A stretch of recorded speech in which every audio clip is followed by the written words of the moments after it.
Hello and welcome to another edition of the Paranormal Concept Show, exclusive to the Paranormal UK Radio Network. I'm your host, Paul Rook, and as always, we're joined by the stupendous Kerry Greenaway and Richard Clements. Hello, guys. Hello. Hello. I nearly forgot that PA UK bit. Yeah, what a game. Yeah, again. And you being a manager of the station. Tut, I know. Mr. Rook. Yeah. That's because I'm not used to it. I'm too used to the other one we used to do. Oh, God, yeah. Best not get that confused. No, absolutely not. No. That was nearly a year ago now. Oh, Yeah, no. think about it, must have been, yeah. How time has moved on. How time flies. Yeah. How time flies. So what have you been up to this week? Anything good?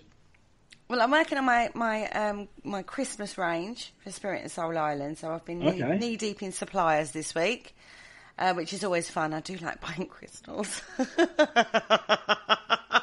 Really? I've never noticed about it. Honestly, I get into such a little spending frenzy when I'm doing crystal work. It's to My supplier must crack up. He must love it when I come on to Skype. He's like, I bet he's rubbing his hands together as we speak. Probably.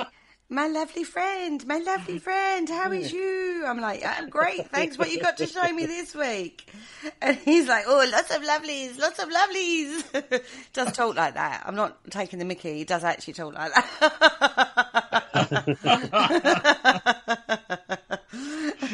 And then there's lots of oohs and ahs and oohs that goes on. I bet. It's terrible. Oh dear. Yeah. Bless well, you. I've been out today. I went into town and because I had a book token. You see, so I thought, it's a long time since I've had one of those. So yes, I went into Waterstones and purchased a book. Yeah, called Cursed Britain. Ooh. Yeah, the trials and tribulations inside my house, I think it's about. I'm not too sure. But no, it's a history of witchcraft and black magic in modern times. Fabulous. I thought you could say witchcraft and wizardry then. So yeah, not too sure what it's about. I've had a brief little flick through it, but I shall be sitting down and going through that. That's my sort of early winter reading. Something nice and light, I thought. Why not? Yeah. It can't get any worse. It's like you ain't got enough books, Rich. Well, yeah, that's enough one for the pile. Another one for my bookcase later on in life, is what I'm thinking. Absolutely. We'll have to wait and see. Read it and then pass it along, you know it. Yeah, yes. Might take me 6 years to read it, but I'll get there. Yeah, I'll take it to the Canvey Island Book Depository. Well, at least you know I don't get rid of them. No, that's true. At least I know there's So safe. you mean the Canvey Island book black hole? Yeah. Once it goes there, you'll never see it ever again. To be fair, I've still got a book that I borrowed from Penny ages ago. I can't even tell you. It must be like a year and a half ago. Oh. I've still got it. The laugh of it is, though, nobody can worry, because if you lend me a book, you might not see it for years, but I will still have it. I won't get rid of it. So all you got to do is like phone me or ask me, if you want it back. But if not, then it'll sit on my bookshelf. Oh, yeah. Bless her. She's probably like grinding her teeth at me. But yeah, I'm notorious for that. Oh, well. Anyway. Did you have a great Halloween though? Yes. Yeah, not too bad. Yes, I did. Thanks. Pretty quiet. But, awesome. Getting there. Loving Bly Manor. Still ploughing my way through that. Excellent. I've yet to watch that, but I've been told to watch it. I mean, before you came on, Paul, me and Kerry were chatting, and she refused to tell me any spoilers. She says, I've got to watch it. So not only have I got a book to read, I've got a TV series to watch as well. Well, that's it. Absolutely. I think we should do a show on that. I was just saying to Richard before we came on air. So I think we should do a show on it to explain some of the concepts that are being raised in it. For the people that don't understand what's going on in some of the episodes. That would be actually quite good. Mm-hmm. Oh, I thought that means was I'd have right to go and watch it again. Exactly. I thought that would be right up your street, Paul. Well, at least it beats Doctor Who, Kerry. It certainly does. Anyway, we are coming up to another big occasion, aren't we, my beautiful boys? Yes, we are. It's just one thing after another. It's just occasion after occasion in the UK, and this is a predominantly UK occasion, which is bonfire night. We have fireworks and bonfires and frivolities and wine and lots of wine and stuff. But so we thought we'd talk about this because it is it is UK, a UK festival, and the people around the world that love to listen to us may not know about this. So we're going to delve back into history because there's a background to this that we need to explain because it's one of those, isn't it? Because we're at a time when our beloved Queen Elizabeth I, she was dying, and she was the Virgin Queen, so she didn't have an heir.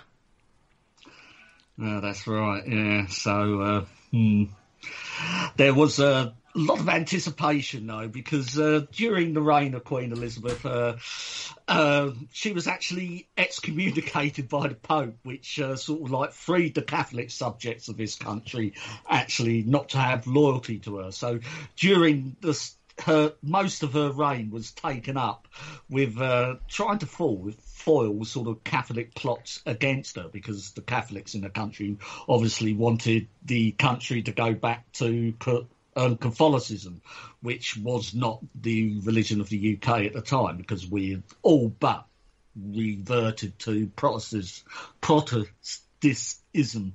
I'm sounding like you now, Kerry, aren't I? know. They basically will become Protestants. Yeah, Protestants.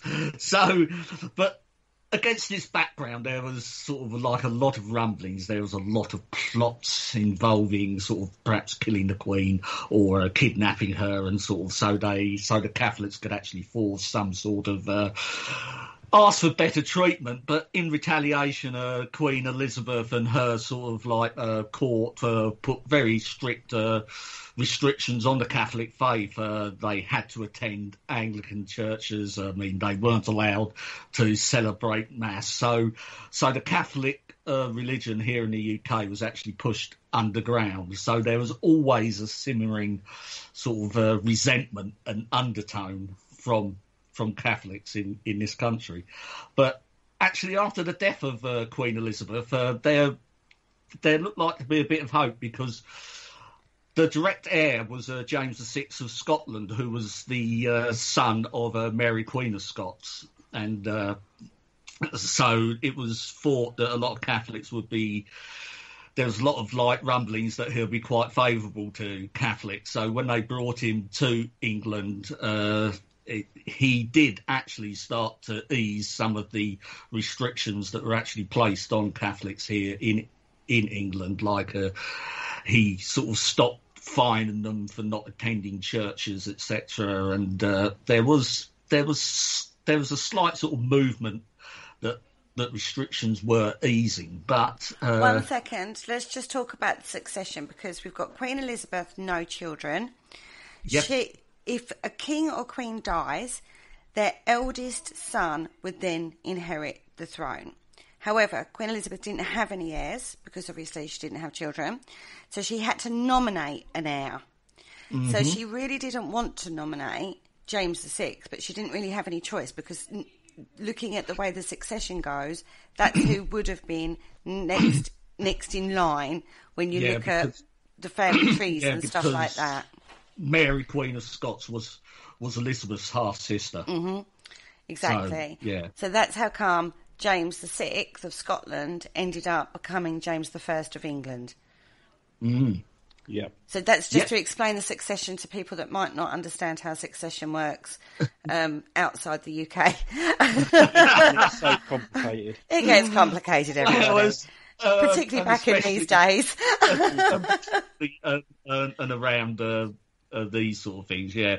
But say like James, he actually had a Catholic wife, Queen Anne of Denmark. So again, another good sign. And so when he became King of England, he actually started to put a few prominent sort of Catholic earls sort of in prominent positions. The Earl of Northumberland was one of them, and so things were starting to move along, but like all things in this period, things weren't easy. There was a bit of a backlash in court and Parliament, and James basically tried, but he didn't try really hard enough. He sort of backed down, and sort of very early in his reign, he decided to renege on a lot of the stuff he'd promised. So in the country, you've got two massive religious sets of people. You've got the Protestants, which is like the Church of England. Yes. Who basically, that's where King Henry VIII set up. You've got, supporters of that. And then you've got original religion of Catholicism. Yeah. Mm-hmm. And depending on the king or queen's affiliation to which religion, dictated which religion was dominant in the country. Now, bearing in mind, Queen Elizabeth I was Protestant, and, the Protestants had a lovely time under Queen Elizabeth I. But the Catholics, very suppressed religious base. It's the same old story, though, isn't it, everybody? It's not being able to get a balance. So, like, nowadays, we're very blessed because we can pretty much worship whatever we want, however we want. Because we have, Sikhs and Muslims and Jews and Protestants and Catholics. We have a whole mixed bag these days. So it's hard to sort of understand the divide and the division that this caused. I suppose a modern example is the Black Lives Matter movement, isn't it? It's caused a big division between white and black people because of the way it's gone. And this is sort of how it would be back in Tudor period, you know what I mean? Oh, not Tudor, post-Elizabethan. James. Stuart, that's it, the Stuart period. Where you've got like these factions, these two massive religious factions vying for power and prominency within the ruling cultural set. Well, that's right, because it wasn't illegal to be a Catholic. You could be a Catholic, but it was hoped that you kept your faith to yourself. And but in this period, Tudor into the Stuart period, I mean, religion and politics was so intertwined. They were one of the same. I mean, if you were head of the church, you were the head of the, because the monarch was the head of the church as well, and they couldn't be seen to be taking any influence from another religious denomination, which Catholicism was. But there were, but Catholicism had only really sort of ended during the time of Henry VIII, when he sort of like broke away from the Catholic Church. So we're still in a relatively an early period of this sort of transition, and it wasn't until the end of the 17th century. I know we're talking about the start of it, but it wasn't until the end of the 17th century when sort of Parliament came in and really did put down the law on succession. Even today, I mean, a Catholic can't be King of England. It just caused too many. It just caused too many issues, didn't it? Too many issues, and this dogged the whole of the Stuart dynasty, which was basically the whole of the 17th century, because they had this very uneasy. They often flirted with Catholicism. They would have Catholic wives, and this just caused a lot of trouble. And this is the melting pot of emotion that that we're in. We're right in the beginning of this situation, aren't we? It's just a bit of a mess, really, and it swung around the power. So is this sort of then the settings for Oliver Cromwell and the English Civil War? That comes later, but this is pretty much where it's sort of. This would be sort of, yes, that there was a religious element to the English Civil Wars, and it is a bit more complex than that, but there was a religious element, and it certainly was used, yes. Okay. And also, don't forget, Protestants, their head of church is the King or Queen of England, whereas for Catholics, it's going to be the Pope.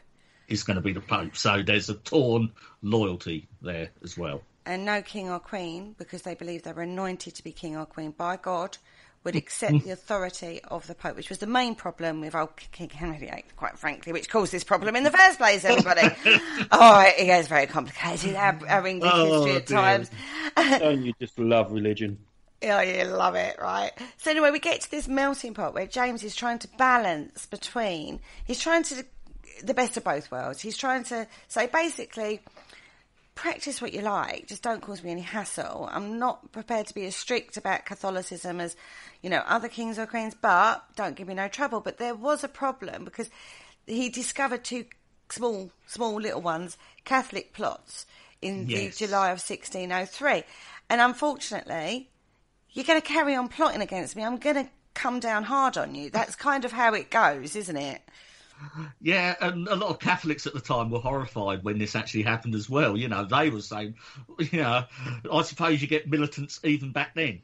Sort of like you always have your more extreme sort of branches, and a couple of these plots were uncovered, and the king and that forced the king's hand. He said, "Right, you go back to the way it was. I can't trust you." Isn't that almost mimicking what's happening today with the Muslims in particular?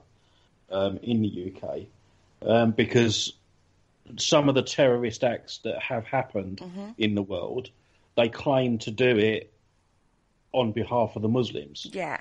But then there's other Muslims out there that will turn around and say, well, actually, they're not acting for me. I'm a Muslim, and it's a peaceful religion.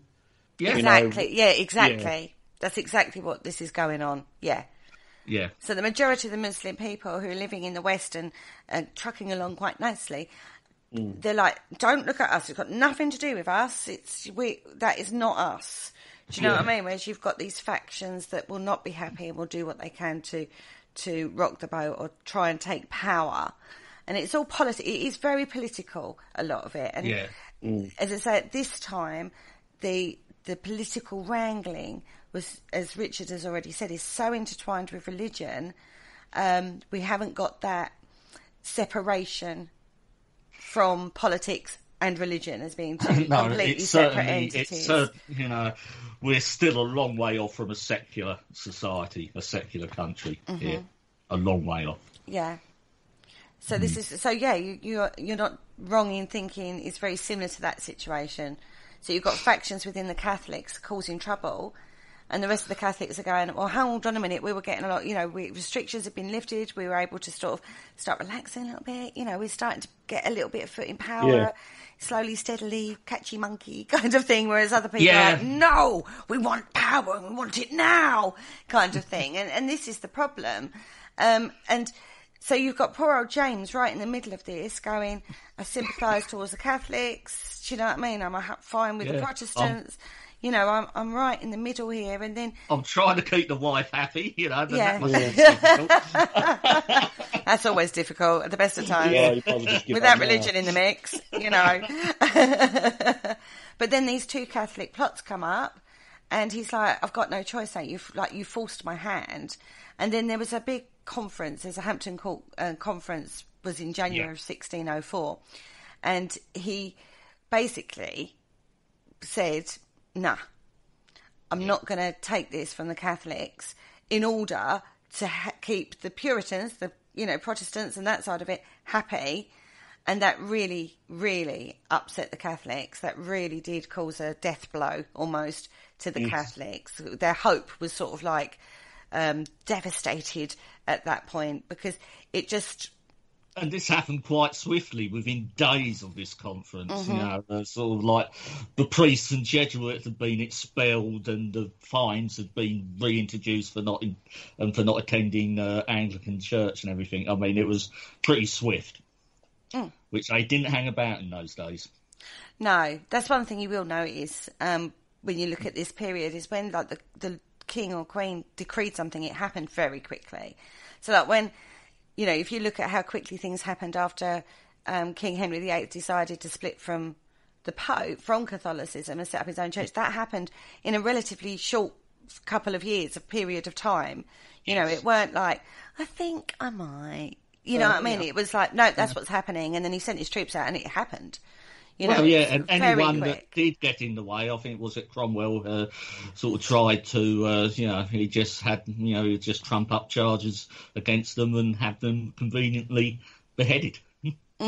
So now we've got a time where there was hope and people were starting to be able to get more, do things and not get the fines and stuff like that. And then all of a sudden it's back imposed on you. Yeah. It's a bit like lockdown.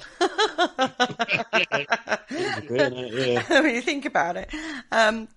The only thing with lockdown is that the Prime Minister and the President have said, right, I've had enough, this is what we've got to do. And then the others some other people are going, no, I'm not doing that. Yeah, more or less. But yeah. they don't wield the power in the way they used to back in these days. Definitely. Because they could have done a lot more. They could have done a lot worse on the streets. They could have put martial law in, and there's all sorts of things they could have done that they didn't. Whereas back then they would have done it and not thought twice about it. Well, yeah, that's it. And it would have been basically anyone that went against the Prime Minister or the King or Queen at the time would be done for treason. Well, yeah. Exactly. That's exactly where we're at. Bring that back. It is. So we've got the King basically saying now, well, sorry, Catholics, you've buggered yourselves up now because I'm not prepared to make any concession and you are going to have to go back under the restrictions because... Well, you're plotting against me all the time and you're causing him right trouble and it's causing lots of issues that I don't want. So this is now where we're at. And the Catholics are not happy. So you'll get more problems because of this. So bring in Robert Catesby. Yeah, Mr. Catesby. He was a very devout Catholic. Yeah. Now, he has been... over his time of life, quite persecuted. His family have been quite persecuted for being Catholics. So the whole family have gone through this time of constant persecution for his faith. I mean, his father had been imprisoned for harbouring a priest. He'd had to leave university himself without a degree because he wouldn't take the Protestant oath of supremacy. And so he's feeling not very happy at all.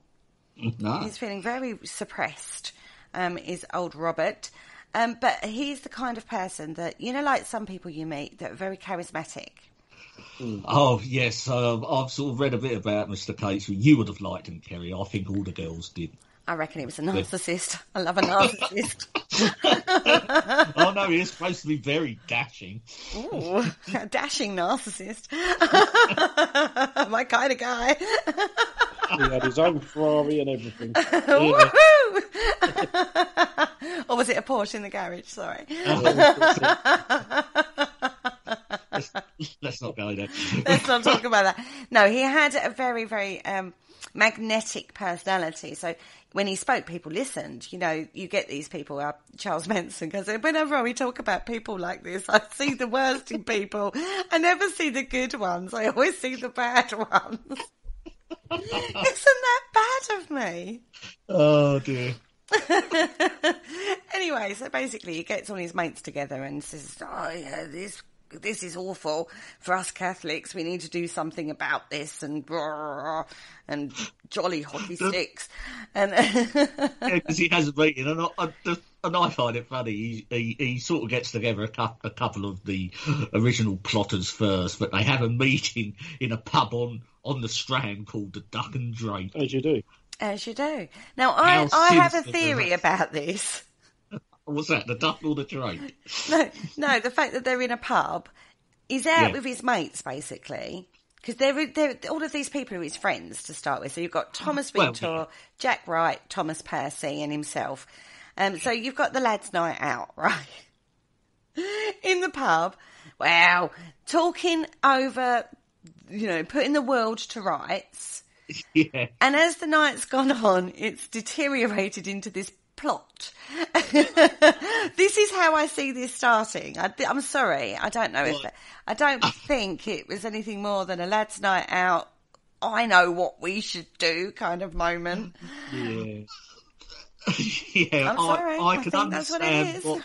what you're getting at, yeah, but these would have been the meeting places at the time, and you could be quite indiscreet in a crowded sort of tavern at the time. Sort of pubs and coffee shops were quite a lot of spies would have been deployed to these sorts of places, and James would have inherited quite a sophisticated spy network from Elizabeth I. So yeah, but which even with that understanding, again, how stupid then to do it in a pub in the middle of London. Well, yeah, it does. Talking about blowing up Parliament, you know what I mean? Well, yeah. But there was a fifth person present as well, wasn't there? There certainly was, Paul. Yeah. Apparently there was. There was lots of them around at the time. Who was the fifth one? What one are we talking about? You're talking about the famous one. We're talking about the famous one. Yeah, the one everyone knows. Yeah, Guy Fawkes. Yeah. Good old Guy Fawkes. Good old infamous Guy Fawkes. Yeah. Yeah, and we burn him every year on the top of the fire. Poor old Guy Fawkes. Anyway, he was originally from York, and he'd actually been recruited in Flanders, where he'd been serving in the Spanish army. And they got into this plan to blow up Parliament.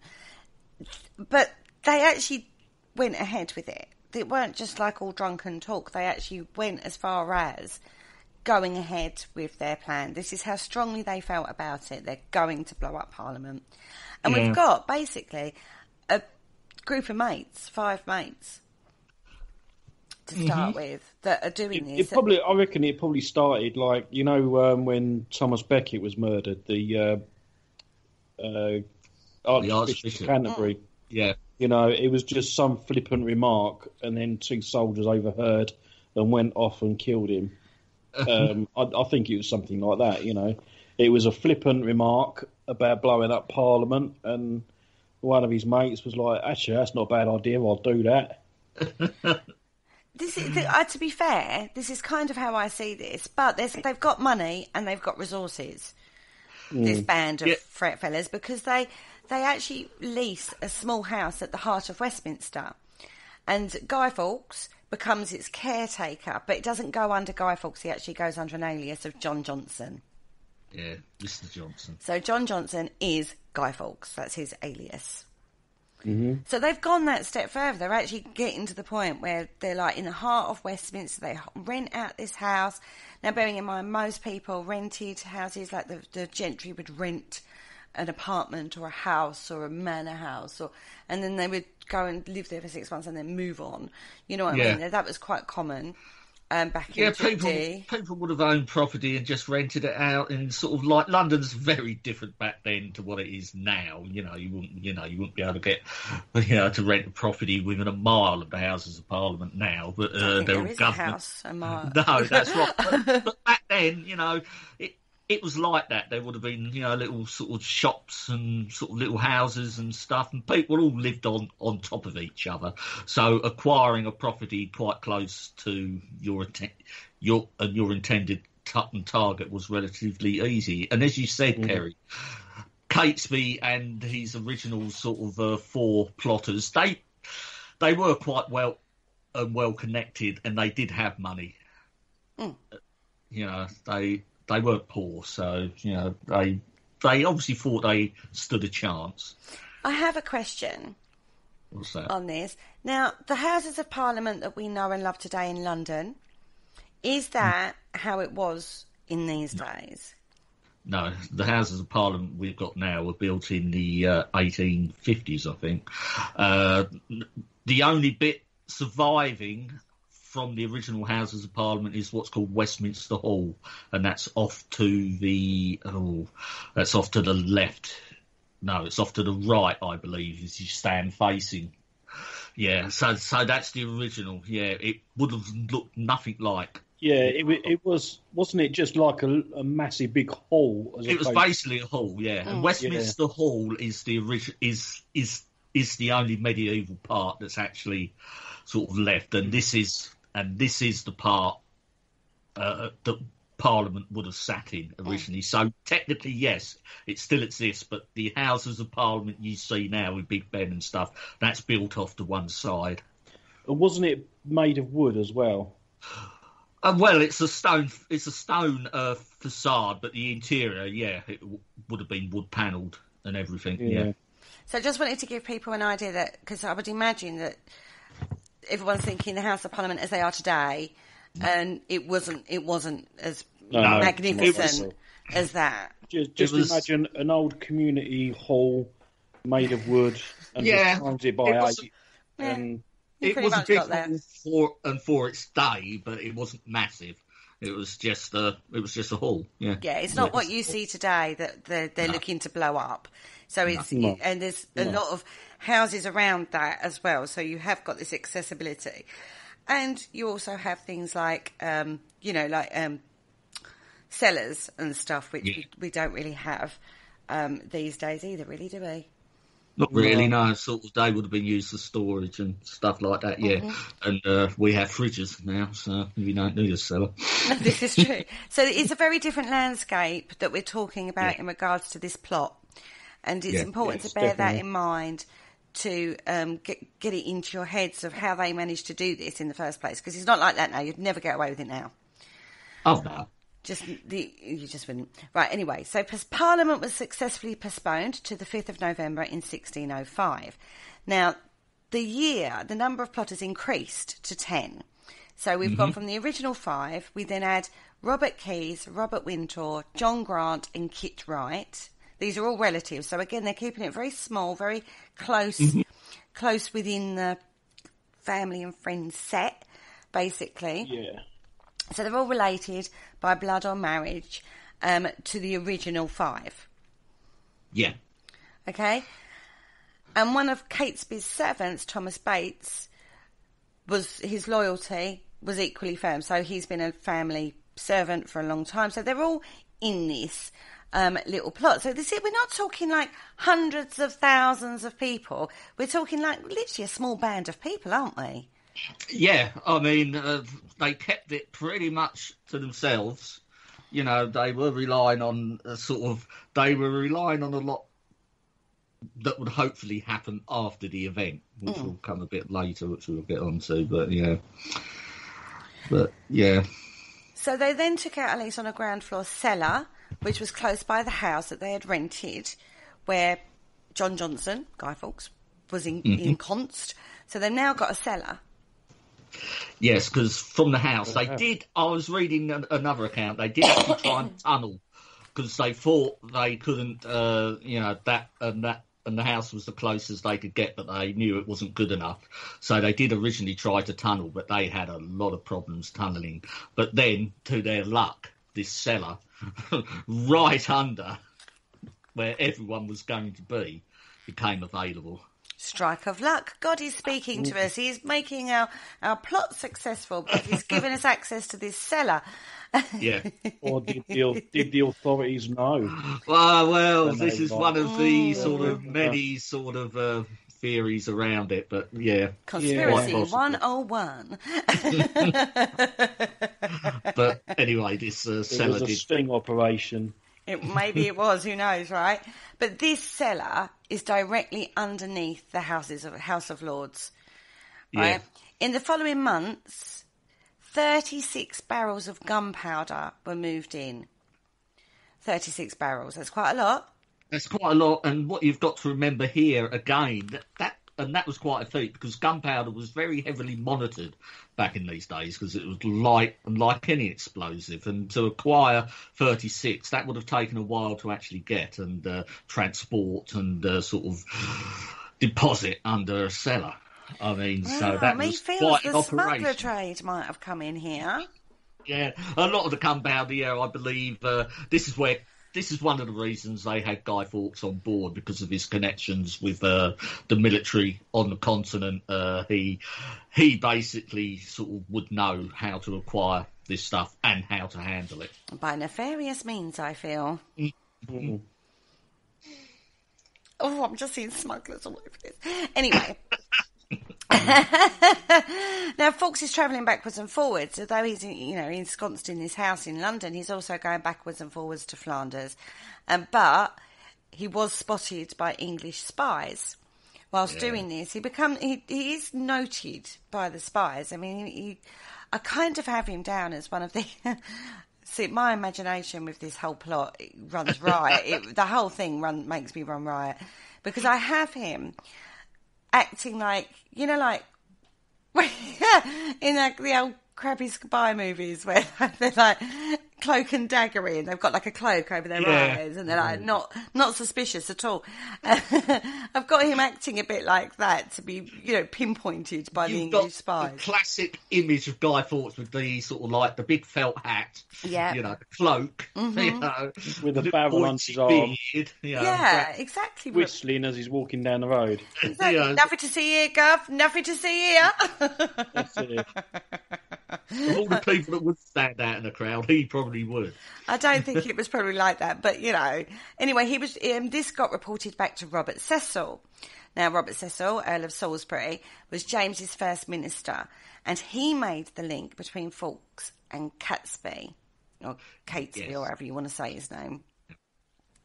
So they're starting to go, there's something rather strange going on here. Let's keep our beady little eyes on it. Yep.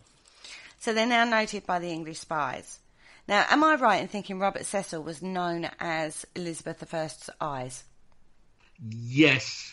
Yeah, it is the same Robert Cecil. So, as I sort of like alluded to earlier, he had his fingers in a lot of pies, and he knew quite early on, possibly even before Fawkes actually was noted going to and from the continent, that something was afoot. Mm-hmm. He would have known. He set up the spy network in the UK. He was fundamental in doing that. And there's not a lot that got past old Robert Cecil. He was a very clever man. He was very observant, very clever, and very good at putting two and two together. So he's an incredible ally for the king. Yes. And you did listen to him, if you know. Well, he was the first minister, literally. He was the prime minister, more or less. Even though the post didn't exist, he was the king's principal minister. Mm-hmm. So over the next 2 months, Catesby then goes recruiting, and he recruits Ambrose Rookwood, as well as Francis Tresham and Sir Everard Digby. Now, these are very wealthy men. They've owned large amounts of horses and men and money, and this is essential for, once they've blown up Parliament, they then need to take control of it. So this is the next bit of the plot. So they've got the basics of the plot, so we can do this. We've got it, it's all set, we're ready to go for November the 5th, boom. Then we need you guys to help take over, basically. It seems that they were sort of, once they realised, and as you said, that this is on, we can do this, then they went out to start to recruit the bigger hitters, you know, the people who did have the financial means and the status to actually take over the country after the deed was done. Mm-hmm. And so they're now pulling in, they're now extending out a little bit, but right on top of this. Now, Tresham is related to Catesby. He's, you know, related through marriage. And and he was brother-in-law to two Catholic peers, the Lord Stoughton and Monteagle. Mount Eagle. Monteagle? Mount Eagle? Mount Eagle, yeah, Monteagle, yeah. And these are Catholic peers. So it's in their vested interest that this goes ahead because it's going to be good for the Catholics, right? Yes, so you don't know that. And even though they are sort of quite well positioned, they are, you know, it would benefit them if it comes off. The problem with peers is they tend to be in the House of Lords. Yes. So you've got family ties here. Yeah. And you've got people that's family that could end up being blown up in the boom. Yeah. Right, so this is we're now starting to get, you know, like you're torn loyalties, aren't you? Because you go, I want this plot to go ahead, but I don't want my family to be blown up while I'm in it. You know what I mean? So you're starting to get, you know, other threads of worry coming through on this. Now, we're only a couple of weeks to go. Everything's ready to go. Everything's set. We've got the right players in the right places in the right time. We've got the funds. We've got the men. We've got we've got everything ready to go. Guy Fawkes is the guy who's going to do the boom bit. Yep.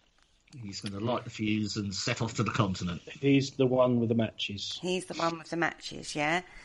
At the same time as the explosion, Digby would lead a rising in the Midlands, kidnap King James's daughter, the Princess Elizabeth, and then install her as a puppet queen.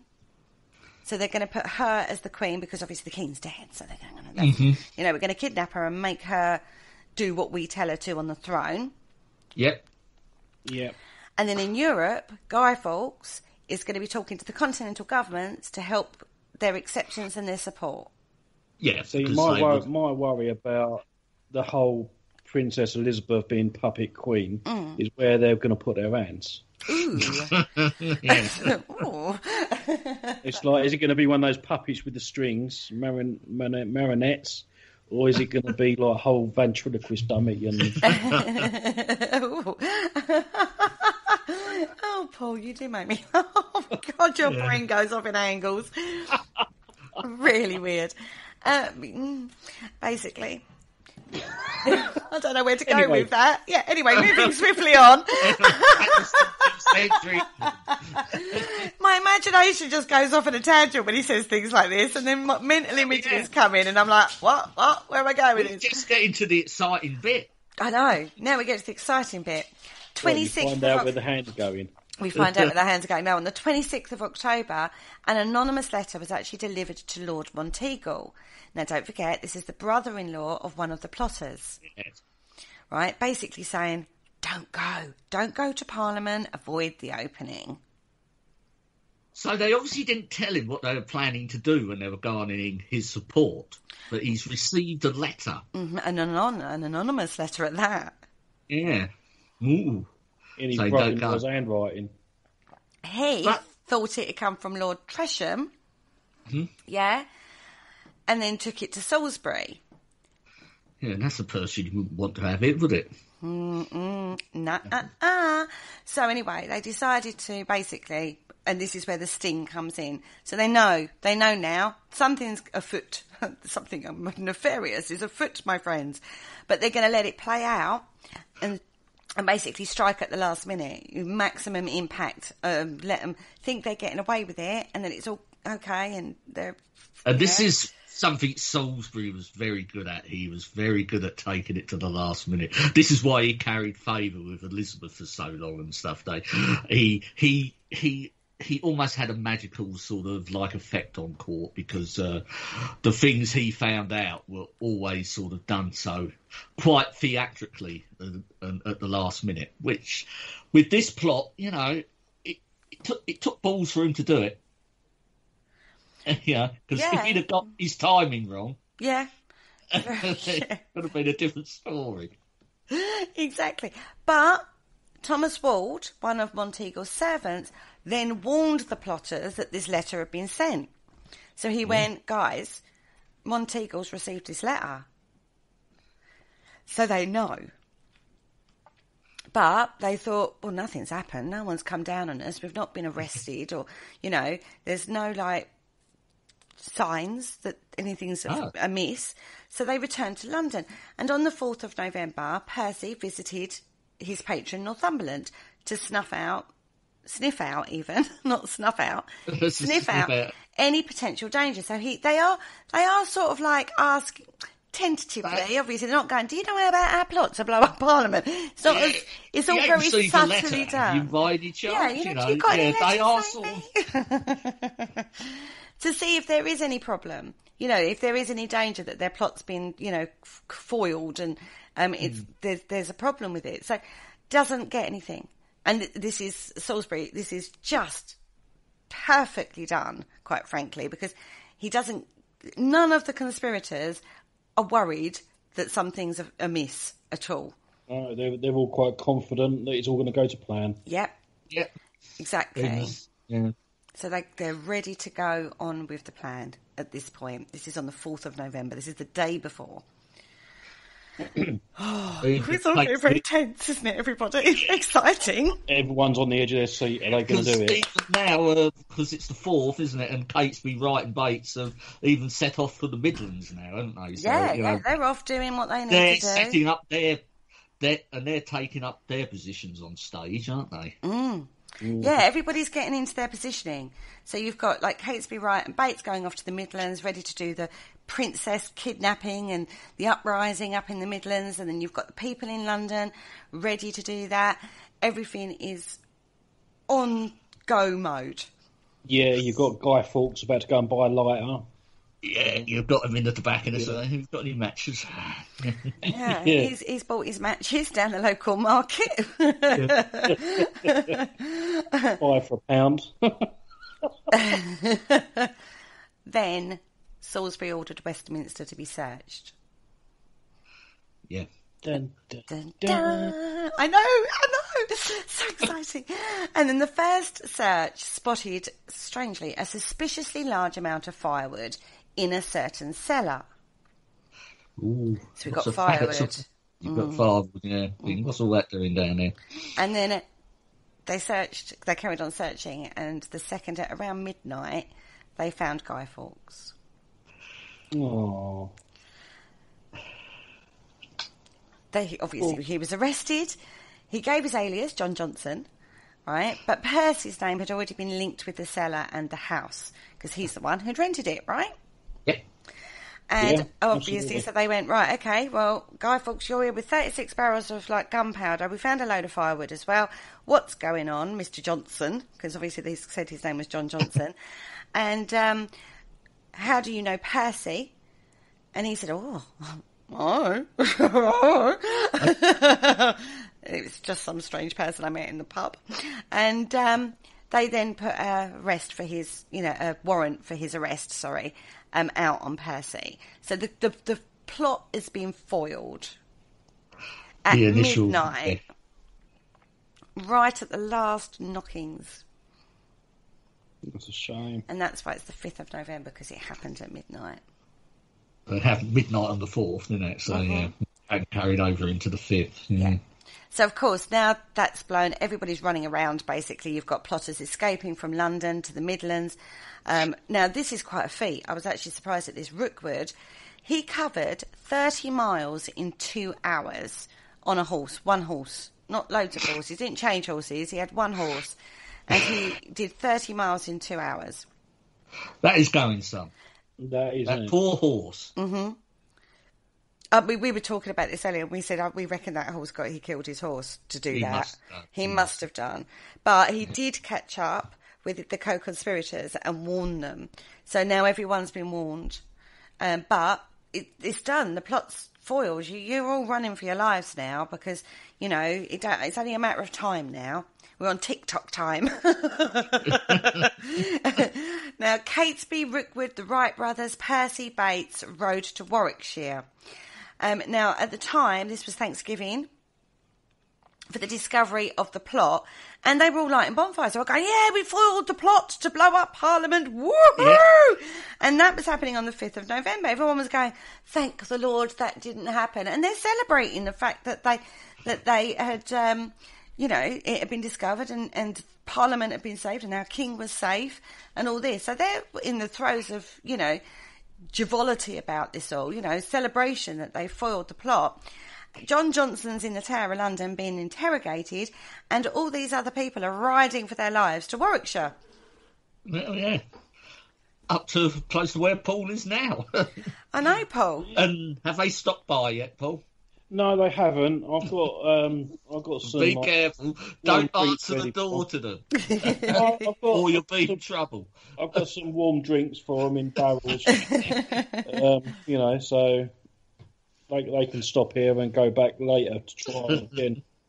Now, poor old Guy Fawkes, John Johnson, remember, same person, is being interrogated. Now, he doesn't squeal, basically. He's not a grass, is our John Johnson. Of course he's not. He's English. And on the 6th of November, James I then gave permission to use torture. That's right, because a lot of people think torture was rather mean. It was, torture was not widely used in England.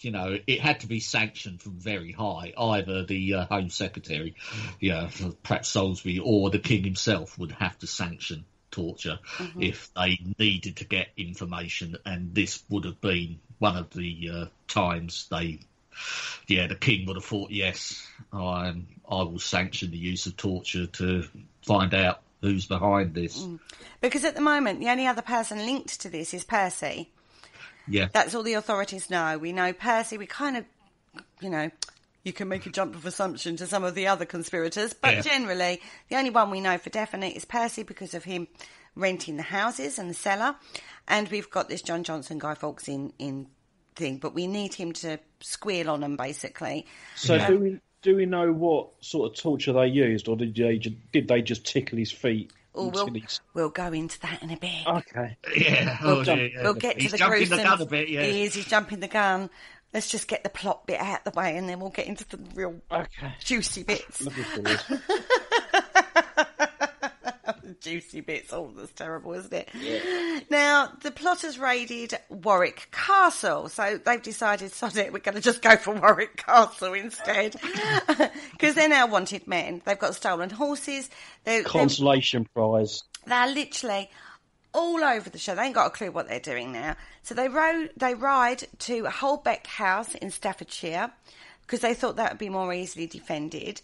But all their stash of guns and gunpowder and all that was, I think this is so macabre but funny, was wet. It got soaked. So they laid it in front of the fire to dry. Yeah. Really?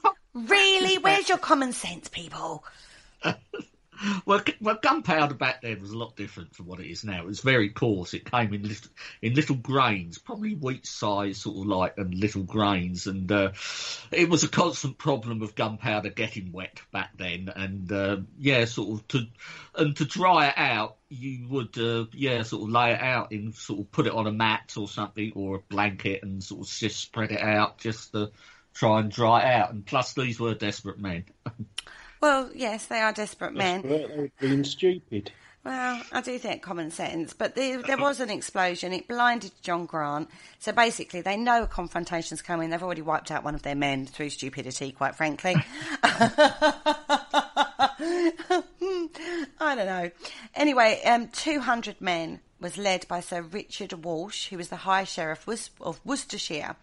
They arrived at Holbeck House on the morning of the 8th of November. The battle was short, 200 men firing on a house. Yeah. Come on now. Of course it was short. You had the 200 men about to shoot at them, and they were drying out their gunpowder on the fire. You can imagine the franticness. He didn't even need 200 men. He could have just had two. Yeah, Turn up with 2 men, knock on the door, and bang. Yeah, could have done. Could have been a bit more subtle about it, I suppose. But no, they decided to go all guns blazing. And the Catesbys, the Wrights and Percy died from their wounds. And Thomas Wintour, Rookwood and Grant were captured. But 5 others remained at large. Not for long, though. By December, only Robert Wintour was still free. So he's literally last man standing, poor love. Well, yeah. Only because he weren't drying out his gunpowder. He managed to get away from all that. Can you imagine this? God bless him. Could you imagine the anxiety and stress he's going through? I mean, we think it's stressful now, but go on, you don't want to be Robert Wintour in these days. No. That's a sweating time, isn't it? And then, anyway, under interrogation, Bates admitted confessing the details of the plot to the priest Father Desmond.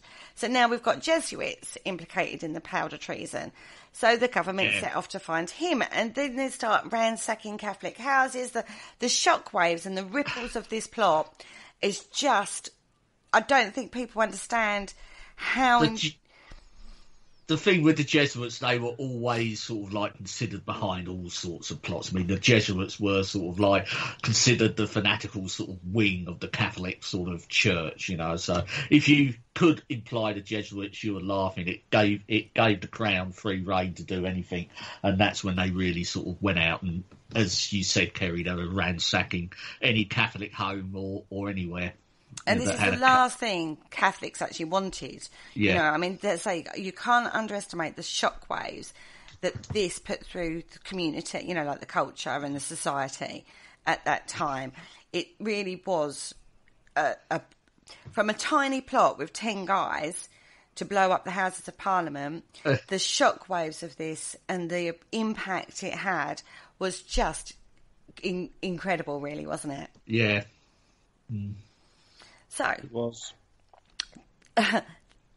to further capitalise on this going on, the King's Book, which contained James's own account of what happened, and the Confessions of Fawkes and Wintour, appeared in late November. So basically, this is propaganda against Catholicism in general, basically. So it's basically a damning... It was very common at the time, and this is the start of mass printing and when it became available, and after major events and things like that, sort of the notable people involved would publish their accounts, and obviously the King James did publish his account of the day, which would have been snapped up. Isn't this the same King James that rewrote the Bible or reissued the Bible? Yes, because we get the King James's Bible, don't we? Yeah. Yeah. So he was a busy author then. And he wrote Demonology as well. Yeah. Yeah, see, so I'm surprised he didn't notice anything going on. You know. The problem with James, he was very academic in regards to, he would put work out there, and like you say, the King's Book and stuff like this. And a lot of his work, for a very ineffectual man, he was very influential on how people reacted. I mean, we know what happened off the back of his book Demonology. That witch trial started. Well, you know what I mean? They used that as a book, basically, of how to spot a witch, and use that as their sort of yardstick in regards to the witch trials. That's a completely different topic. But he's what it sounds like he's a bit of a troublemaker. Yeah, he tried really hard not to be. He was sort of like a man of his time, a sort of like a Renaissance man. I think, if he wasn't king, he would definitely have been sort of like an academic or someone of high regard. He sort of had the burden of king on top of that as well. Unfortunately, he did, and because he's got that title of king, his words had weight. Oh, yeah. And that's why we have such repercussions from what he put out there, basically. That's why the King James's Bible is so heavy. He had the weight of the world on his shoulders when he wrote it. Now, Francis Tresham died of illness in the Tower. Robert Wintour. Lucky one.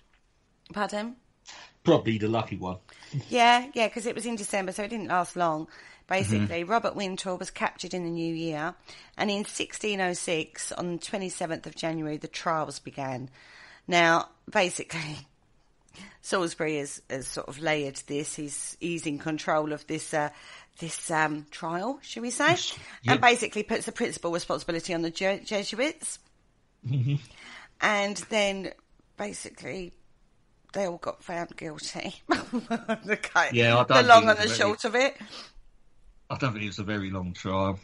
Traitors. You're all traitors. And the traditional punishment for traitors is what? We've covered this. Go on, Paul. Tickling feet. Yeah. If only it was that simple. Although I have to say, that can be horrible. What about being forced to dry out the king's gunpowder? Risky, but still not macabre enough. Mate, how about hung, drawn and quartered? Yay! That sounds about right. That sounds the standard. Yeah. Hung, drawn and quartered. Only Digby pleaded guilty, and the trial that followed that of the other 7, basically, they were all found guilty of high treason, and they were executed on the 30th of January, and then Wintour, Rookwood, Keyes and Fawkes were the next day. Yep. On that note, we've actually come to the end of the first half. Ooh. Oh, that was quick. It was, wasn't it? So we're going to take a quick break, and then we're going to continue with this little foray into English history. During the break, I'm just going to dry out some gunpowder, and I'll be right back. And if you're wondering how this pertains to the paranormal, you're going to have to tune in after the break.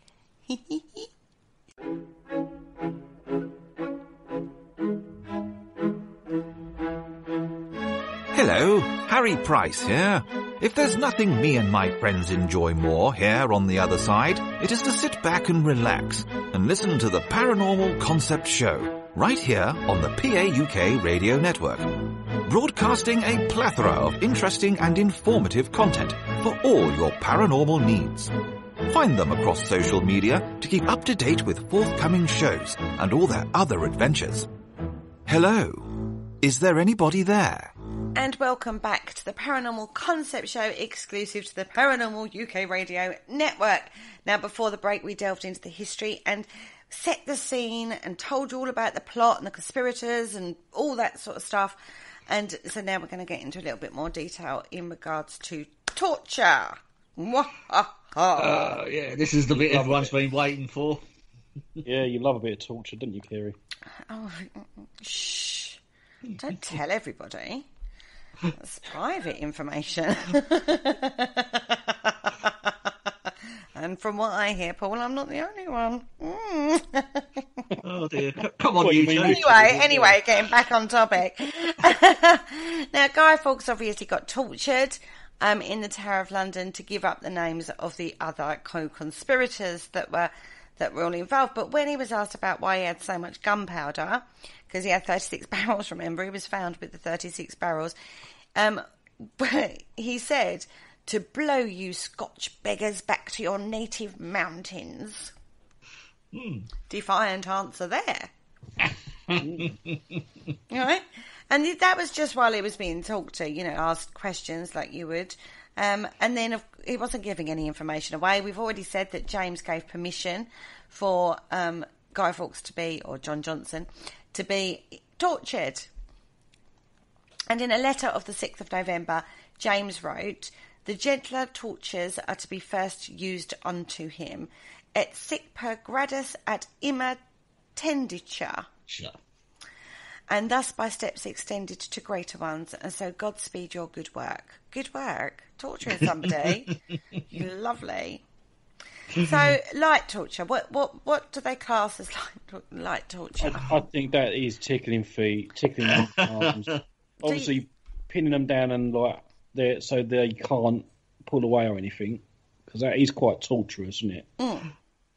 I agree. I would talk anything if someone was trying to tickle my feet. I mean, if someone tied your arms and legs down or attached to the wall or something, and then they just started tickling your feet, yeah.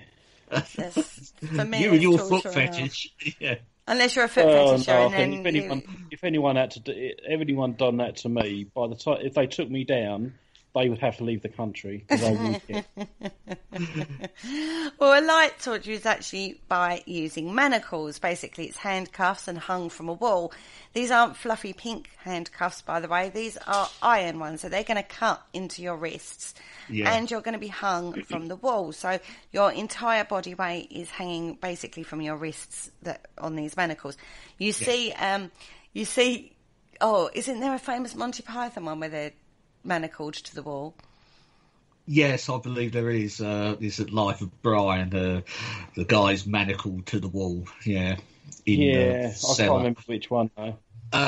But yeah, I mean, it is. You're actually suspended. You're just hung up on the wall by your arms, your wrists, and as you say, Kerry, and these would have been wrought iron manacles they would have cut in, and you would just be left there. That would be, uncomfortable enough. Yeah, painful and uncomfortable, because don't forget the pressure it's putting on your sockets, your shoulder sockets and things like that. It's just, and we're not talking like beautifully finished manacles either. These are rough edge, so they're cutting in, they're causing a lot of pain. Then it becomes more severe, and basically, bit by bit, the torture ups the ante, and then basically you end up on the rack. Yeah. Right, what's the rack? Well, yeah, the rack is like a table that has sort of like two pulleys at each end, so they secure your feet at one end, and the far end, your arms are put in, again, like manacles, and the rope will go round another pulley at the other end, where they would wind it, and which would basically stretch you. Yeah. That is basically it. But it was quite a refined thing to actually put someone on the rack. I mean, you had to know what you were doing. There was sort of a very fine edge between, putting the pain and not totally sort of ripping the person apart. So, it's quite an art form in itself. But I think Guy Fawkes before the rack was 5'4". When he come out, he was in the Guinness Book of World Records for the tallest man. World's tallest man. Yeah, isn't that in one of the Carry On films? Yeah, probably. I'm sure there's a Carry On film where they put one of them on and he comes out really tall. But it's actually far from fun because when you're on the rack, cartilage, ligaments and bones would snap and pop. So the pressure it's putting on your joints. And don't forget, you've already had a lot of pressure on your shoulder joints and stuff like that. You're already in pain from being hung on the wall. Now they're actually ripping you apart basically from the inside out. Yeah, and they would have been doing other bits and pieces whilst you were sort of lying there prone, pulling, things like pulling your fingernails out perhaps or toenails. So they would have been exerting other sort of means of torture whilst you were there as well. Burning you with torches, candle burns, all sorts of weird and wonderful things they did whilst trying to extract the information from you whilst you were on the rack. But I'll give Fawkes he spent 3 days of it. Yeah. It's no mean feat. No, he did all right, did our Guy Fawkes. He held his tongue, but the maybe he didn't mind because if he had mean feet, stretching is too far. Then. To be fair, the way my back is sometimes I could do with a bit of racking, stretch me out a bit. But this can lead to dislocations of shoulders, elbows, knees, wrists, ankles. Like I say, it tears cartilages and ligaments, and bones are snapping and popping and fracturing. It's incredibly painful. And to say, what with all the other things that they're doing to you, like, have you ever had a fingernail ripped off by, just in life? Well, I have. Yeah, it's quite. Oh my God, really painful. In my day job as the St John Ambulance stuff, I've seen it, so I know how painful people have been in. So much pain. Mm. So yeah, but no, I've never experienced it, luckily, and I hope I never do. Well, I have, because when you have like false nails put on, they take it acrylics. down. Yeah, acrylics. They basically file your nail bed right down and then stick the nail to that bit, right? And then I caught a ball while I had these things on, and the ball ripped the nail off.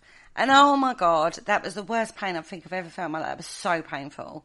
Mm. Lots of nerve endings in the end of your fingers. Oof, very, very painful. So when you think of things like that, that's just one finger, and that throbbed like a bugger, that did. And so, when you think about that, just that one thing was bad enough. I would squeal. I'm sorry, everybody. If I was caught and being... there'd be no torturing. I'd just tell them. Well, yeah, you threaten just the rack alone. So, yeah, right. So, yeah, you can do a rack, just even my joints out a little bit. But then I'll tell you everything. You don't have to go further. It's fine. Just like a bit of chiropractic. Oh, dear. Anyway... And then, obviously, they were hung, drawn and quartered after, when they got found guilty of treason. They then were hung, drawn and quartered. Now, this is the cost, basically, of high treason. It's basically criminal disloyalty to the state, which you can't get more criminally disloyal than saying, I'm going to blow up Parliament, right? Yeah. Right, exactly. So, hanging, drawing and quartering is basically what it was. Now, it's the ultimate. It's the ultimate in humiliation and torture and death, all in the same go. So, and you're doing this in front of a crowd of people. This is public. Yeah. Yes, of course. Right. So, stage 1, you're taken to the place of execution by a horse, but your head is nearest to the ground. So, basically, you're tied by your feet, being dragged by a horse. Yeah, they usually put you on a sort of rough sledge. And you're sort of like your feet, obviously, you're facing the back end of the horse, so it's raised up, so you're at an angle. And you just sort of carted through the streets to your place of execution. Now, we're not talking, your head is bouncing off cobblestones and you're in the muck and the dirt and God knows what. being dragged to the place of execution. This is not a pleasant little trip on a little sledge on the back. To be fair, I think if you're on your way to be hung, drawn and quartered, the dirt on the street is going to be the least of your worries. To be honest with you, once you've gone through the rack and being hung and tortured in that way, you're probably beyond care at that point anyway. So that's the drawing bit. You're then hung. Now, we've talked about hanging before in the gallows show, so you should all those listeners out there should know all about that. But you're not hung until you're dead. You're hung until you're nearly dead. Yeah, they would just place the noose around your neck and you won't be pushed off. You'll be drawn up and sort of just left to strangle for a minute or so, and then they will drop you back down on the ground for the next bit, which would involve the cutting off of your genitals, which were put on a fire before your own eyes, and then your bowels and heart would be removed before you were decapitated. Beautiful. So you're alive. You're alive witnessing all of this. So if it ain't bad enough that you've just been, you've been tortured, you've been dragged through the dirt by your feet, you've then been hung, so you're nearly dead, but you're not quite dead. You're aware, basically. Oh, yeah, the whole thing. Cut off your willy and then set that on fire in front of your eyes. That's painful enough. Although I have to say, by that point, you probably don't care that they've burnt it. You know what I mean? Died of shock by then anyway, but yeah. And then they go for the bowels. Did you know, actually, that if you slit, just below the navel, if you do a cut, all your bowels fall out. You don't die from that, but you can't pile them back in. You can't hold it together and put them back in. Once they're out, they're out. Oh, okay. Yeah. Just so you know. The things you learn. Things you learn, right? Absolutely. And then always have your handbag with you then. That's probably why girls always have a big handbag, you know. Keep our bowels in when we've got a cut across our tummies. Yeah. God. And then last but not least, the piece de resistance, your heart is removed, and that does kill you. That if you're still alive at that point, you're dead. That will kill you as soon as they sort of, if you're not dead already, and then you move on to stage 3, which is basically they chop you up into 4 bits. Yeah. And dispatcher with the people like as notorious as the gunpowder plotters, all 4 bits will be sent to the 4 corners of the kingdom. Yes. And put on display. They would usually soak them in something like tar or pitch, and they would usually be hung on, city gates. I think York had one, a bit of Guy Fawkes, and I think another bit of him was sent down to Exeter. So, they make sure that the 4 corners of the realm are all covered. Mm-hmm.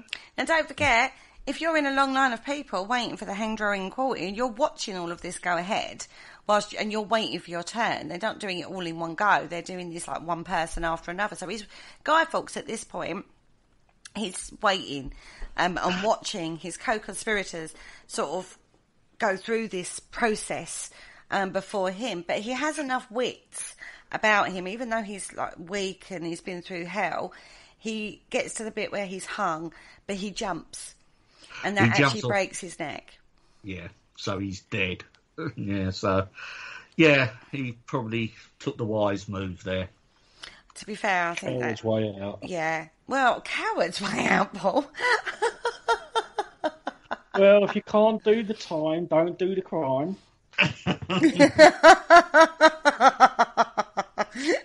You're so hard at times. I can't get over you sometimes. I think that's like it's the easier way out. You're not going to get hung, drawn and quartered, but, you've been through hell up to that point, so I don't blame him. But you can imagine the crowd were like, boo, hiss. You know what I mean? Like, it's he's the main man, and he's the one we've come to see. Yeah. He's the guy that we all wanted to take our wrath out on and stuff, and he foiled them, so... Anyway, they just basically cut his body into quarters and sent him off to the 4 corners of the kingdom. So, yeah, he foiled them at the last moment. Damn. Bless him. But let's have a look, right? Let's get into the paranormal side of it, because that is the history of the gunpowder plot and a bit, about what they went through and all the rest of it. And that's why we celebrate Bonfire Night. This is a big thing. We celebrate, we thank the We light bonfires. We have Thanksgiving for all, saving Parliament and all that tosh. And, that's why we do what we do. We have fireworks, and we've made an occasion out of it, which still is very popular to this day. And I don't think many people are going to bother this year. Well, I think they would want to bother. I just don't think it's... There's a lot of drive-in firework displays that I'm seeing. Well, yeah, there is, isn't there? But I think after listening to this show, they're going to be like, do you know what? I wish you'd blown them up. I'm not celebrating that anymore. I think there's quite a few people that probably wish there was another gunpowder plot. And why, not just one side out, but the whole lot of them. Let's start again. Well, as long as they dry the gunpowder out before... Just don't do it in front of a fire, everybody. That's just basic common sense. Get the hairdryer out. Yeah, use your hairdryer. Blow it all over the house. Right, so let's have a look at some ghosties. Let's have a look at some ghosties that are actually pertaining to the gunpowder plot, because we do love a bit of a ghosty. Got to have a spirit. And of everything they've gone through, if we go on the fact that trauma and emotional impact is what keeps you staying in haunting places, and this plot, it's got all the hallmarks for it, right, guys? It should have, yeah. And the first one on the list is actually one that I've discussed in a blog.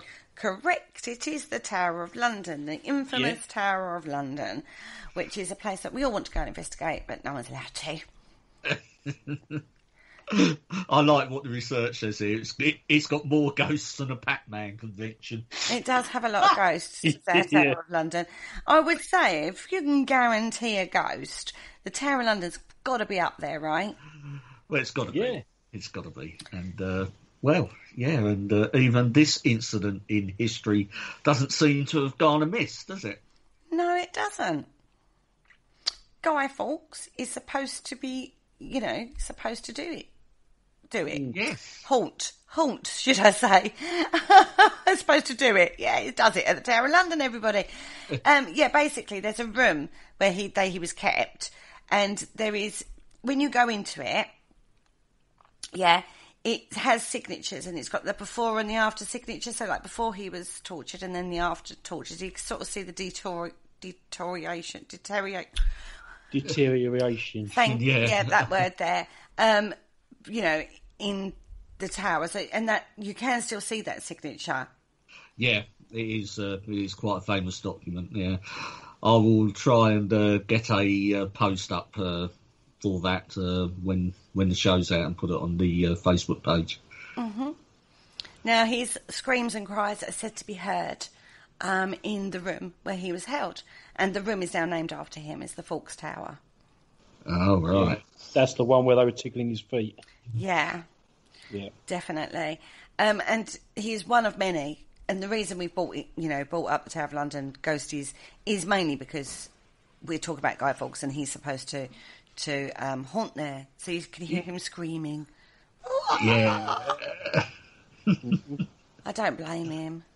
Yeah, well, he's earned his place to haunt there, and he's in quite good company. Was it Anne Boleyn, the Kings? Was it Princes of the Tower? I mean, there's quite a few famous ones there. Mm-hmm. Yeah, if you ever come to England, anybody who doesn't live in England who listens to this, then definitely go to the Tower of London. It's fascinating, absolutely fascinating place. It was just an amazing place to go and visit. Yeah, I've been several times in my lifetime, and no doubt will go more because I love it. I love the Tower of London.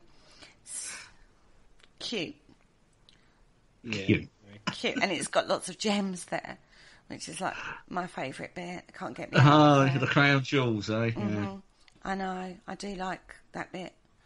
I can't deny. The work that anyway, I'll go off on tangents if we start talking about that. Let's talk about Baddesley Clinton in Warwickshire. This is the historic walled manor and was a stronghold of the Catholic faith.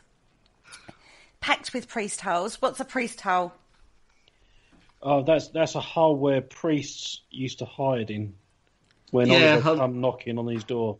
Yeah, a lot of sort of houses, old sort of manor houses, they would secrete sort of like little secret rooms and stuff. As Paul said, and as the name suggests, where they could either sort of hide a priest or hide the vestiges of sort of the Catholic faith. You know, all their sort of paraphernalia would be hidden because didn't some places have like almost like mini churches? Yeah, and they would have been set up, but once the authorities come and knocking, which wasn't uncommon, especially after the gunpowder plot, you would have to hide all your stuff. They were quite ingenious, sort of, some of these places. There's a place near me, Ingate Stone Hall, and it's actually got a priest hole underneath the fireplace, the fire hearth. You know, you sort of remove the fire grate, and there's a huge stone. I think you remove the stone, and it's under there. So someone goes in there, you put the stone back, put the fire back, you know, sort of build a fire on top, light it and stuff, and just say, well, it's the fireplace. And there's someone underneath it. Quite a lot of...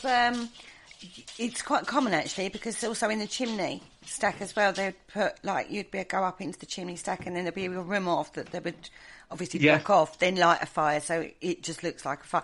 There's lots and lots of little places like this around in lots of country towns.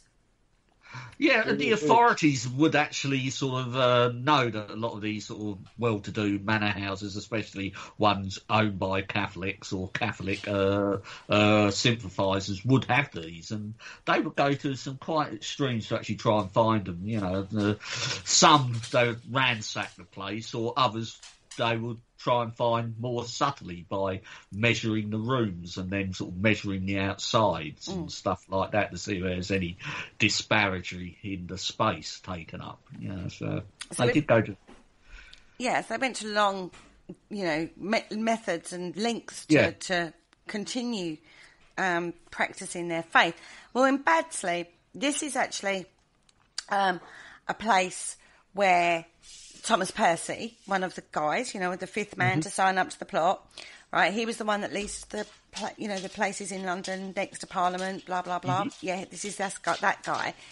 Although he was killed at Holbeck House in Staffordshire, he actually is supposed to be in Baddesley Clinton, because apparently you can hear male voices arguing, and they would meet there to discuss the plot. And that's what they reckon, these arguing male voices that they hear in the garden at Baddesley Clinton is supposed to be. So we don't know, but that's what people have put on it. Yeah, sort of, it's got an association with the gunpowder plot, and hearing voices, and you can see the story building up around that. Mainly because arguing. Mainly at one point, Thomas Percy actually leased Baddesley Clinton. But whether or not it was actually a place where they would discuss the plot, we don't know. But that's what people say. Right. But you can hear male voices arguing, and they say it's disputing the fine details of the plot in the gardens. Oh, right. So who knows, right?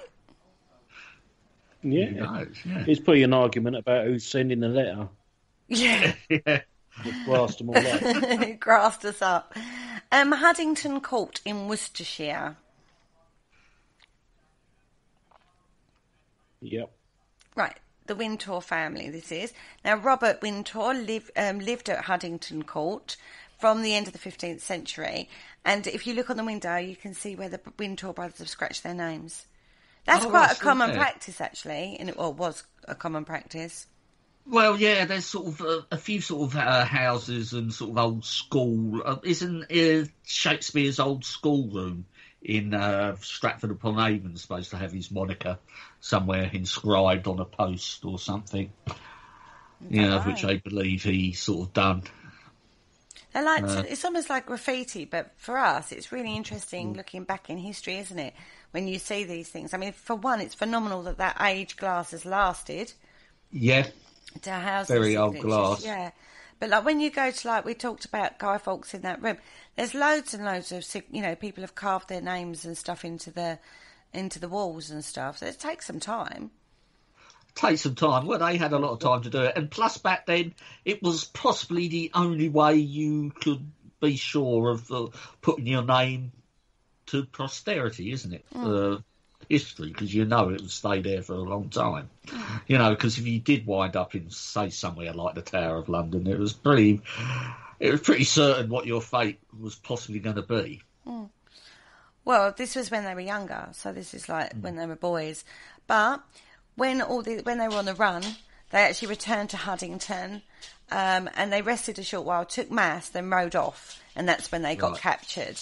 Now, the ghost at Huddington is actually said to be Robert's widow, Gertrude. Good old Gertrude. Good old Gertie. And now she's supposed to walk the garden known as Lady Wintour's Walk, but the ghost has no head. Oh, a headless one. A headless ghost.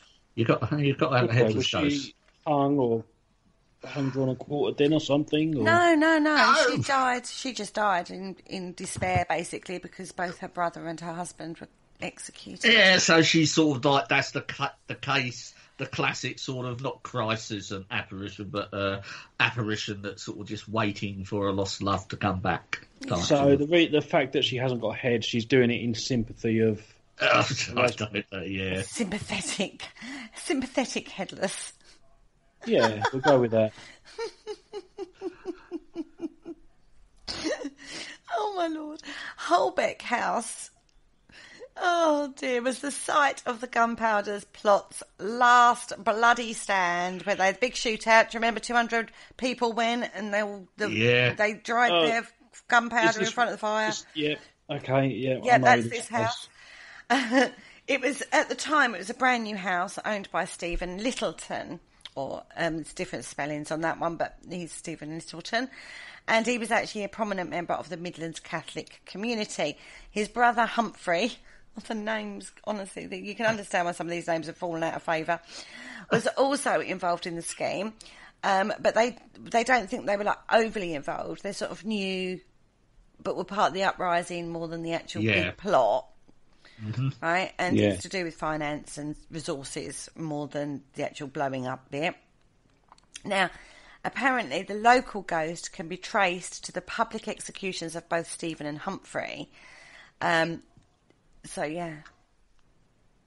All right. Ooh.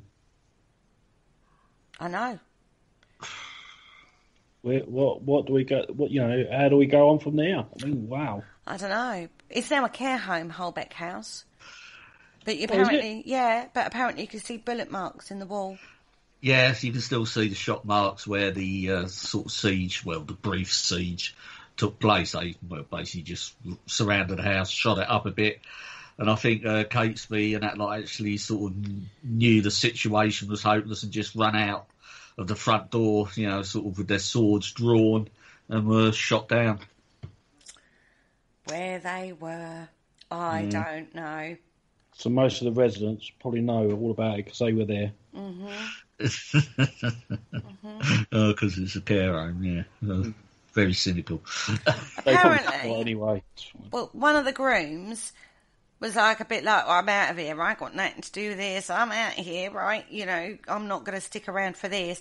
He fled on a horse, right? So he had nothing to do with it. He was just a groom, right? But because there was 200 people, they're after blood, they don't care. So he was actually pursued and shot down, and his headless ghost, lots of headless ghosts here, everybody, is all I'm going to say, is said to ride the nearby fields. Poor bloke, he was probably just left at the house, sort of like the master was away, and then you have these guys turn up, drying out the gunpowder and everything, and causing one... I bet that ruined his weekend. He thought, great, I've got the house to myself. And then they all arrived. He's like, damn it, go away, I had a hot date set up. Yeah, I was going to invite her and say that this was my gap. The problem with this, though, is this brings into class, doesn't it? So you've got the masters and then you've got the servants. I mean, he's got nothing to do with it. He's literally wrong place, wrong time, wrong people. Do you know what I mean? He's got all he cared about was earning money, looking after horses for his family, and he gets embroiled in this plot. Do you know what I mean? By proxy, because he's got nothing to do with it, and he loses his life through that. Especially a groom, because grooms were usually sort of young boys, sort of, so he wouldn't have been that old. Yeah, it's not a sort of high-ranking job per se, it's just sort of like, you're looking after the horses, basically. Yeah, so that poor lad, that poor lad, lost his life because of that, and now rides the byways and byways of life on his headlessness, on his horse. without his head. Mm-hmm. Why is there... Right, answer me this then. This is concept for you. Why are there so many headless ghosts? I can remember listening to... There is sort of like a folklore sort of theory behind it. It is supposed to signify something. Not so much that their heads have been chopped off, but there is some sort of significance behind the fact that they are headless. But I can't think off the top of my head why. I believe it was in one of a very early podcast you done, Kerry, with Mark Norman, that he brought this up, and but I can't remember. No, I don't there is know. the significance behind it. I mean, other than having their head cut off as punishment, I don't understand why, for example, that lady we discussed earlier walked around without a head when it was her husband that had it cut off. Gertie. Yeah. I don't know. And now Maybe we've got they this were poor offered- groom who's a headless. Maybe they were offered it's either your leg or your head, and they didn't want to be legless. Well, perhaps it's their association with the main characters of the plot that they all ended up headless, effectively, after being hung, drawn and quartered, that the story is transposed onto any sort of prospective ghost of any close relative or anyone involved around the peripheries of the plot. Just an idea. I'll have to go back, actually, and have a listen to that and find out. Yeah. I will have to go back and have a little research into that, because I don't know the answer to that. I can't remember. Yeah. I can't remember discussing it even. So I will have to go back and do a bit of research on why there are so many headless ghosts. The theory behind that. Yeah. Maybe so you can just say that it's so-and-so and it's not really. Well, exactly. Who knows? But these are stories, aren't they? I mean, I very much doubt that these sort of ghost stories are sort of they're heavily fictionalised. You know, whether there's any sort of truth in them or not. But the stories we're reciting here of the ghostly, you know, they're classic sort of ghost stories, aren't they? These are just like... But these are the traditional encounters, aren't they? These aren't teams going out in search of ghosts. No, that's these right. are like, you know, there's supposed to be a headless ghost that, you know, runs down this lane at, you know, I don't know, at midnight or something. And so somebody's had an encounter. Mm-hmm. But that's the only details you get. You're not going to get much more than that. No, these types of stories are sort of modern equivalent of sort of like folk tales, aren't they? Yeah. They're part of our rich sort of tapestry we have here in the UK, which we're quite fortunate to have. These sort of quite rich ghost stories with their slight oddities, the headless ghost and stuff like that, which again I think may be quite unique to the UK. I'm not too sure on that, but I think that is like. We've done the show on the Screaming Skulls, which is very unique to the UK. I think the Headless Ghost as well is quite synonymous to us here. Yeah. Well, I don't know, because you've got Sleepy Hollow. That's American. That's a novel, though. No, I know, but yeah, it would be, wouldn't it? Yeah, that's a novel. You know, you can actually trace to when that was written and stuff like that. But that's obviously using a lot of your European sort of like European magic and stuff going over. I see. But then that's hardly surprising because it's immigrant, isn't it? Yeah, but it's quite interesting Migrant. that the head. You know, we done the show on the Screaming Skulls, which is you know, that's a head, isn't it? And headless ghosts, you know. Yeah. You can see some sort of connection there. Makes it very hard to pinpoint who it is exactly, though. Well, it is. Could be anybody.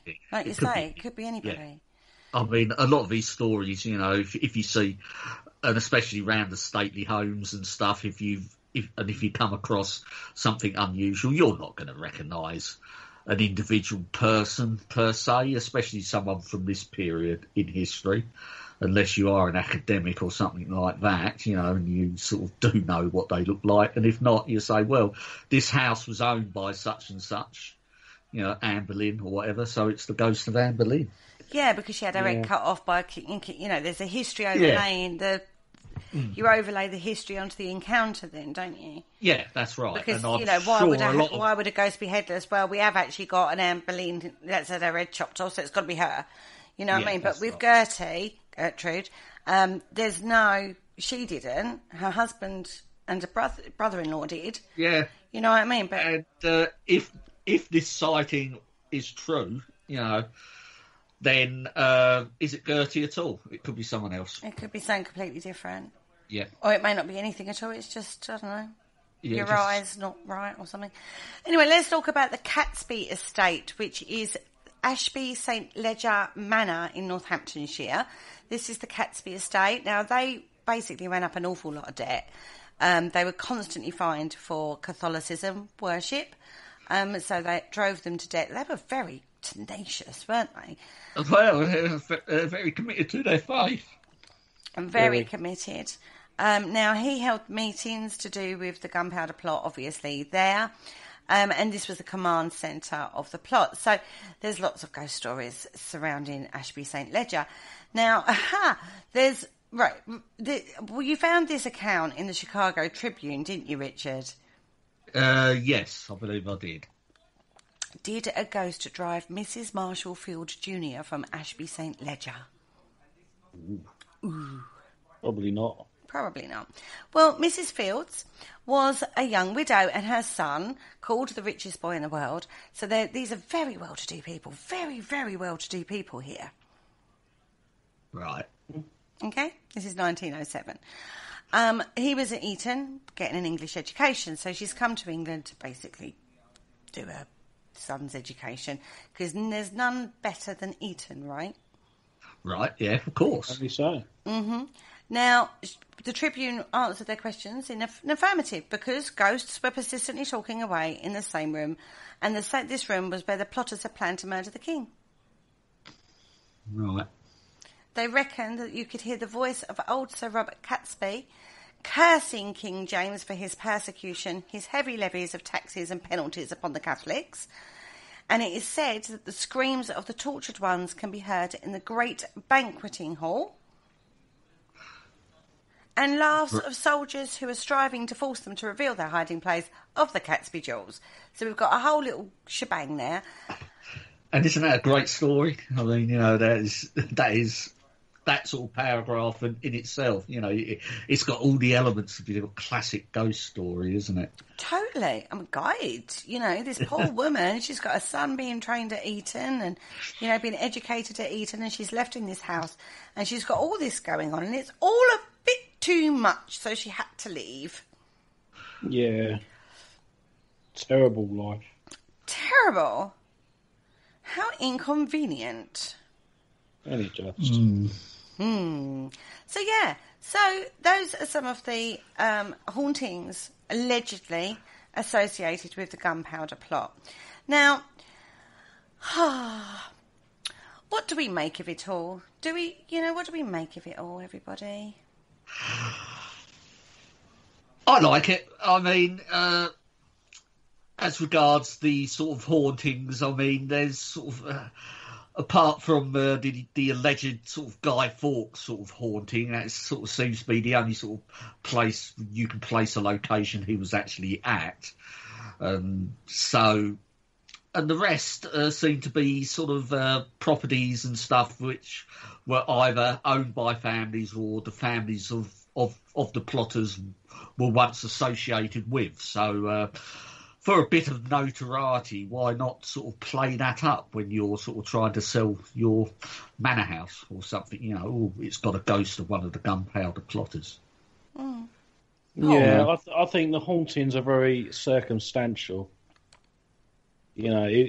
As Richard said, you've got a history of the gunpowder plotters all being around these various places, and they've got some strange phenomena, whether it's a ghost or a ghost story or whatever, but because they've got that history to it, they link it together. Mm-hmm. And it might not necessarily be the case. It might be something completely different. Yeah. Yeah, because I think with all sort of paranormal phenomena, I mean, a lot of people do, it makes a good story if you can try and sort of link it to an individual. But I've seen some sort of stuff, particularly from modern sort of like ghost hunters and stuff. You watch sort of YouTube videos and they get in contact with Richard III, and it's very sort of, really, or I saw a picture once of a blur. It was just a blur, but it was the ghost of Elizabeth I. In a hurry. Well, it's just because it was taken in a bedroom she stayed in once while she was on royal progress around the country. Sort of. It was an interesting photograph. It was certainly sort of unusual and possibly could have been classed as paranormal. But that's it. Never mind the other 50 billion people that stayed in the same. I think but. Some people put a lot of stock in actually trying to connect it with a certain historic event or individual. I suppose they believe it gives the story more weight. Yeah. That's my take on it. Well, anyway, we do bonfires and we do fireworks at this time of year. Now, watching The Haunting of Bly Manor, a little... No spoilers, I would just like to add, is going to come out here, so you're safe. But one of the scenes is actually around a bonfire. And the gardener tells us where the word bonfire comes from. Yes, and this surprised me, actually, because it's one of those words, bonfire, you don't really sort of question where it comes from. It's just a bonfire, isn't it? But apparently it's connected to bones, isn't it, Kerry? Yeah, it's bone and fire. And it originally detonated. I keep getting those two words muddled up, don't I? A large open-air fire on which bones were burnt, sometimes as part of a celebration, going back to Halloween. We've got the same sort of thing going on. And then, so when we get into, like, burning of heretics and stuff like that, obviously, people being burned, that's bones, right? And also the metaphorical way of looking at it is like skeletons in your closet. This is the time that you let go of that. You get rid of it and you do it through the cleansing of the fire kind of ceremony. So you've got this bonfire, and that's where the word comes from. Yeah. Very interesting. Oh, I know, like right? That. I like that one. I know. I didn't know that until I watched The Haunting of Bly House, and so I went and looked it up because I was like, nah. But no, that's exactly how it happens. And throughout history, well, particularly connected with the Gunpowder Plot and Bonfire Night, it is a sort of like bonfires were sort of lit back in the day to sort of celebrate something. I mean, and even my father can remember at the end of World War II when the whole village got together and they built a big bonfire and lit it to celebrate VE Day. But it is a thing, isn't it? When you look, where we've looked at Halloween, we've looked at other occasions. Fire is very prominent in that, and it is that drawing together of celebration and worship, isn't it? It is that form of thing. Now the other thing, penny for the guy. Did you ever do that when you was kids? It's fallen out of favour over the last few years, isn't it? I wasn't allowed to because my dad didn't allow begging. He wouldn't even let us do trick or treating. Oh dear, this is where his issues come from. Bar humbug is all I'm going to say on that one.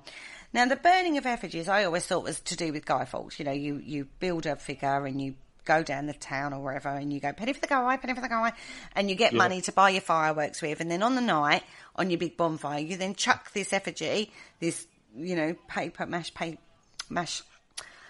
mashed potato, papier mâché. That's the bait. Yeah, that's the baked potatoes you're getting. Yeah, getting confused. It's getting late. Now, I always thought it was come from there, the tradition of the guy on the fire. Same here. But it's actually earlier than that. it goes back to voodoo religious practices from centuries ago. And then from the mid-13th century, the word guy was used to mean dummy or effigy. Okay. Right? And in turn was derived from the Anglo-Norman word geezer or geyser, describing the stooge in medieval comedies. Hence, where we get the word geezer from. Right. Okay. And then obviously... Well, with Guy Fawkes, maybe he was used as a bit of a scapegoat because he was a bit so educationally challenged. Yeah. So it's just really pure coincidence for Guy Fawkes, and the name is just a pure coincidence. Then. The name is a pure coincidence, but it then evolved from that practice of effigy into Guy Fawkes because of the bonfire plot. Do you know what I mean? The burning of an effigy is quite a powerful symbol. It's still done today, isn't it? You see political rallies and stuff like that. So yeah, I can see it. Yeah.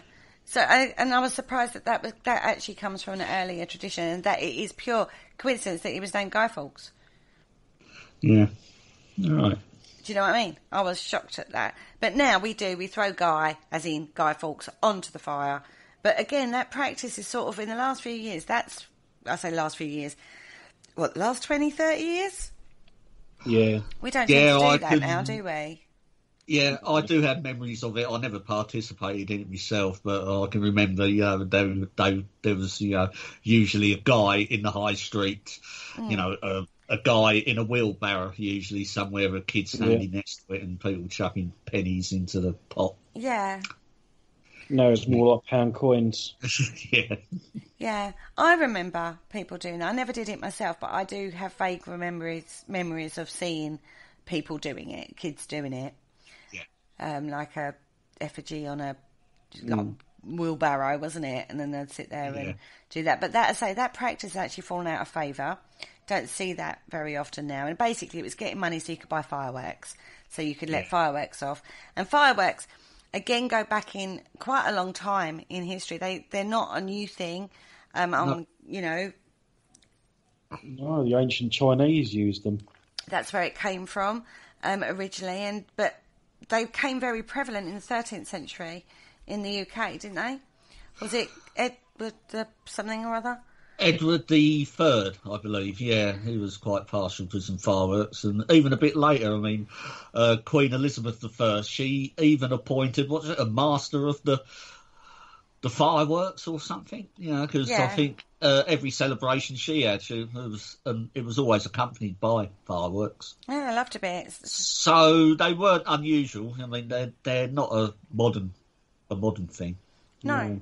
No. And some of the displays they had back then were quite elaborate, the sort of, perhaps not on the sort of context of the ones we have now, but they were quite some displays to watch by all accounts. I mean, don't forget, back in the early days when they first became available, they're the premise of the rich.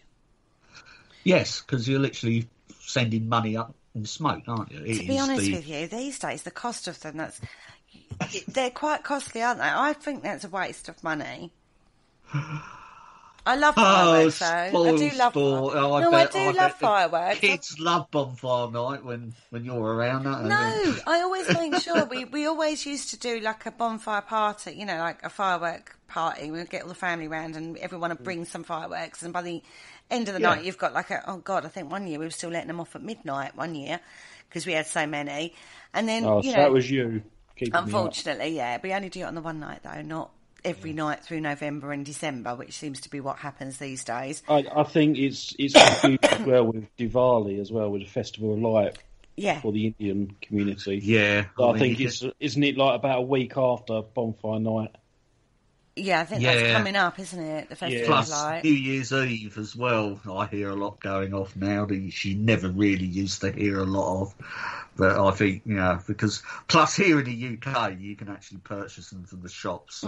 I believe other countries, I know when I lived in Australia, you couldn't purchase them from the shops. You needed to go and acquire a licence to actually go and purchase some from a specific supplier and sort of write out details of where you'll be letting them off and why. And There stuff might like even that. there might even be a shortage of them this year because they had that awful explosion, didn't they, in the firework factory? Where was it? Abroad somewhere. Oh, yeah. Was that in China? No, I don't think it was China. I can't remember where it was. A massive explosion. It took half the continent away, didn't it? Yeah, well, half the It was city. awful. Yeah. That's right. Beginning of the year, wasn't it? Well, Or yeah, was more it or while it was less. in lockdown? Oh, I can't remember. It's It- all it blurring was into during- one, everybody. I'm sure it was lockdown. During Yeah, lockdown. blurring into one, I think, this year. Yeah. It's just, were we in lockdown or were we not in lockdown? Are we still in Oh, I lockdown? think- Are we in lockdown? Yeah. It was definitely in lockdown because Yeah, just remember, we can go out, but not out. Yeah, that's right. And you can't see your friends and family, but you can see them at work. Yeah, that's right. So anyway, this whole time of year is full of celebrations and fire and fireworks and lots of plots and all sorts of weird and wonderful things. But King James the First of England, as we've talked about in the show, he was very believing in folklore and mythology and demons and witches and all that sort of thing.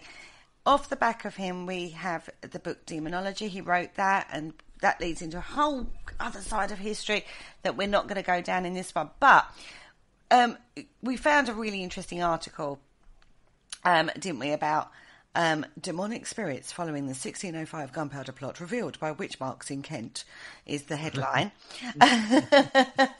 And basically, this is a story. I say a story, it's a true story. And there is a place in Kent, which is in the UK, obviously, which the guy who owned it wanted to create a fantastic room so the king would come and visit him. And to help protect the king, he basically did a post, and it had witch marks carved in it to basically repel any bad, nasty spirits and witches so they couldn't touch the king. And this is just fantastic, isn't it? And this followed the hysteria from the gunpowder plot, you know? Well, it's the reason they've made the connection. I mean, we all know sort of witch marks, witch bottles and stuff, you know, they're quite prevalent, you know, sort of building up to this sort of period and beyond it, you know, even up to the sort of 18th and probably early sort of 19th centuries. But this can actually be attributed to the gunpowder plot itself, because this only happened a year afterwards, because sort of going into it a bit, if you had the king come and stay, that was a big thing, you know, and you didn't have a choice. The king would say, "Oh, I'm coming to visit you next year whilst I'm down that neck of the woods," and you know, and it did bankrupt a lot of houses because they would have to build new wings and everything, and this is what has happened. He built like basically a bedroom add-on to his estate specifically for the king to actually stay in, and he's actually made instructions to the carpenters and stuff who actually built this to install these witch marks for protection off the back of what happened the year before. So, you know, this ties in very neatly. I mean, because before, you know, when you sort of find these sort of witch bottles and stuff, and they're usually found by accident, and there's no sort of real dating of when they were done, but these are from a specific date in time. See, if the Queen wants to come round and visit me, she's got the sofa. My bed. No, but when you had the king come round, because it was usually part of the progress, they would, Elizabeth I used to do this a lot. They'd travel the country and they'd stop off at all the wealthy manor houses and along the way. But it wasn't just the king or queen turned up with a couple of friends. It was the whole court. Oh, absolutely. You would have to cater for over 200 people. I mean, Queen Victoria, that's how Torchwood come about. What? Because she was on a jaunt around Scotland. Yeah.